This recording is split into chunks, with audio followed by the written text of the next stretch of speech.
Hey, True Believers, Englentine here with another top 10 comic books sold to readers. Now, if you've ever been to Comic-Con, that is what comic shops are buying and ordering. This is what the comic book readers are leaving those shops with. Now, after we count down the hard copies, we're going to go over to comixology and see who wins the digital week. Is it Marvel, is it DC, or Independence? Yes, sometimes there is a miracle, but really don't count on it. Now, these are the comic shops that are involved and took part in the countdown. So if you're ever in their area, please stop on by, say hi, maybe buy something, and don't forget to support your own local comic book shop. Now, without further ado, let's get this party started. At number 10, we have Justice League Dark Annual number 1. Coming in at number 9 is Spawn number 299. At number 8, we have Batman Secret Files number 2. In the number 7 spot is Captain America number 12. At number 6 is Avengers number 22. At the number 5 spot, we have Fantastic Four number 12. Coming in at number 4 is Green Lantern Annual number 1. In the number 3 spot is The Batman Who Laughs number 7. In the runner-up spot at number 2 is The Batman Last Night on Earth number 2. And in the number 1 spot is The Power of X number 1. All right, go Team DC. They pulled out a win this time, 5-4, with Image showing up with Spawn 299, breaking up the countdown for Marvel. Now, granted, they've got 3 of the top 5 spots, but Marvel did end up with that coveted number 1 position, so you got to give them props. Now, that's what I've got to say about this countdown. Let's go and check out what all of the comic shops have to say about it. And then we'll go on over to Comixology and check out who wins the digital week, Marvel or DC. Could DC pull off a digital win as well as a hard copy win? Probably not, but, we could check it out.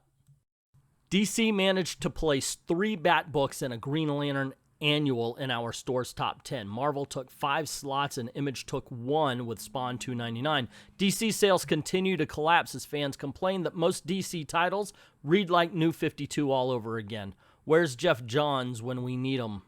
And this is a comment I get a lot in the comment section. A lot of people are not liking DC. For last year, I did this, and it was hardly ever a Marvel win. That should tell him something. That should tell them. Actually, it was before Bendis. In all honesty, I got to say, yeah, last year at this time, they started to losing. But before that, it was always a DC win. Always a DC win. Strong week, crazy week. Sold more House of X the Saturday after it came out than on the Wednesday it came out on. Power of X sold out on Wednesday. We could have sold more if we could have had more copies. Was told the other stores in the area sold out, so our supply was taken out by the demand. Hickman still has the magic. Batman Last Night on Earth number 2 took first due to us having more on hand. Sonic the Hedgehog, Tangle and Whisper number 1 made our top 10. Sonic's upcoming movie has people checking out his various comics.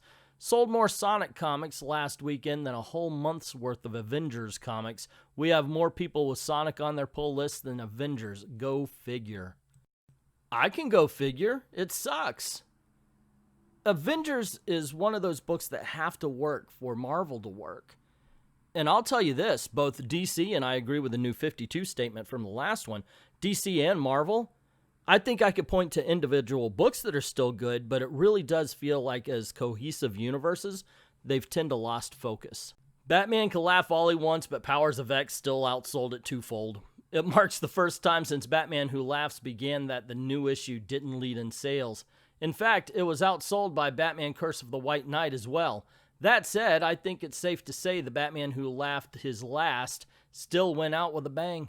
It just happened to be overshadowed entirely by Hickman's formidable X-Men relaunch. Given that it was the 5th Wednesday of the month, the rest of this week's sales were pretty paltry, littered mostly with annuals and books that do well enough but don't typically make it into our top 10 like Stranger Things and TMNT. I've got a feeling Hoxpox is going to be the dominating sales until its end. A lot of people are excited about the reboot for X-Men, and I've gotten a lot of heat from putting it down. I don't particularly care for it, in all honesty. But when I did the reviews, I know there were a lot of defenders. Hickman will tell you. He'll show you it might suck on the first 2, but trust me, it's going to get going at some point. Okay, fingers crossed. But hey, people are buying it, right?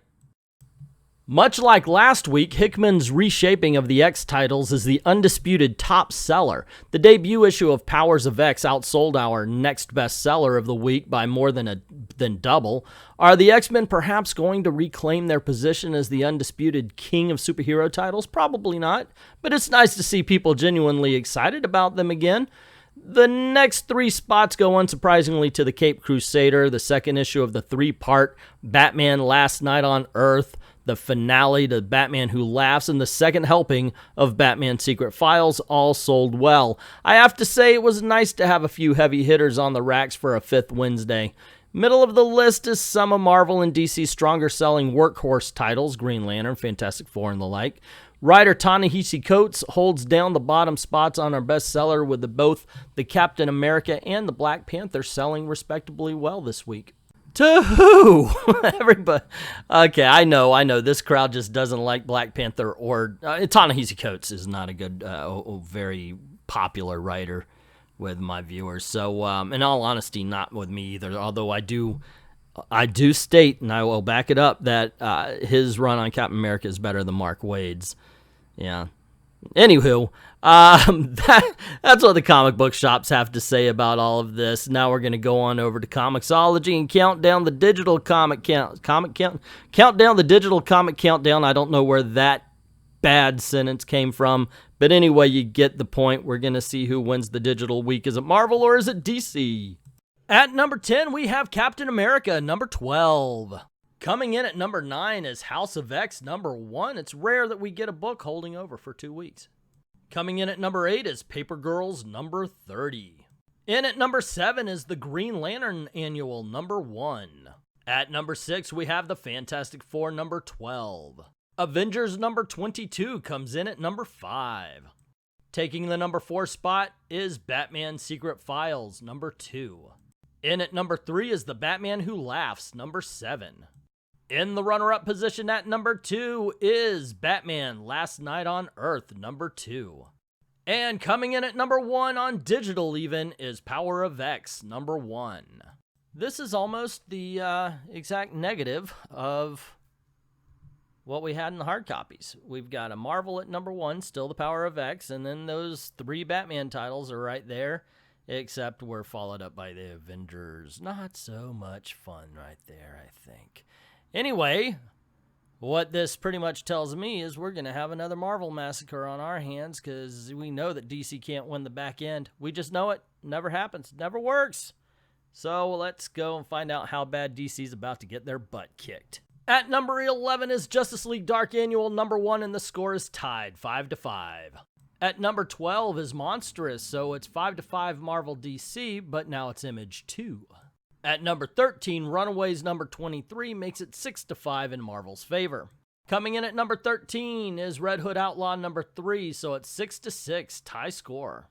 At number 15, we have Friendly Neighborhood Spider-Man number 9, so it's now 7-6 in Marvel's favor. At number 16, Rat Queens makes an appearance, and now there's 3 for the independent comics. At number 17, Conan the Barbarian number 8 helps Marvel pull away. It's 8-6. At number 18, Venom Annual number 1 makes it so DC can't tie. It's now 9-6, Marvel's favor. Oh, now you're just trolling me. At number 19, you're going to say Star Wars Galaxy Edge. This crap, have you guys read this? Oh my lord, it sucks. And at number 20, we have Star Wars Age of Resistance Special. Yes, it's a number 1. All of them are number 1s. We get it. Blah, blah, blah, blah, yada, yada. Not that I'm a bitter DC fan, but if you notice that DC wins by 1 and Marvel, anytime they win, just trounce the hell out of DC. Now, granted, this is a 5th week, so DC didn't put out half the books that Marvel did, and I could sour grapes that particular point, but I think it's true. Just saying. Anyway, there you go, guys. That's the countdown. Ended up, damn, it's 11-6. What the hell? Yeah, DC really gets an ass whipping whenever they lose. But what you gonna do? It's the countdown, and that is the countdown, ladies and gentlemen. Tell me what you think in the comments below. What's on the list that doesn't belong? What's not on the list that does belong? Let me know in the comments below. Don't forget to click like and share, subscribe. If you haven't done it already, hit that subscription button and ring the notification bell. Make sure your notifications are on for YouTube. And if you don't mind helping out the channel, go on over to Patreon or to Ko-Fi, links in the description below, and drop $1 in the till. Helps keep making videos for you. Or go on over to Ko-Fi and commission a video of your own, something in any of the categories we do. You get to pick the character, the storyline, whatever, and control the channel for a little bit. I'd like to thank everybody who's already done that, and to everyone, all of the true believers, thank you very, very much for watching.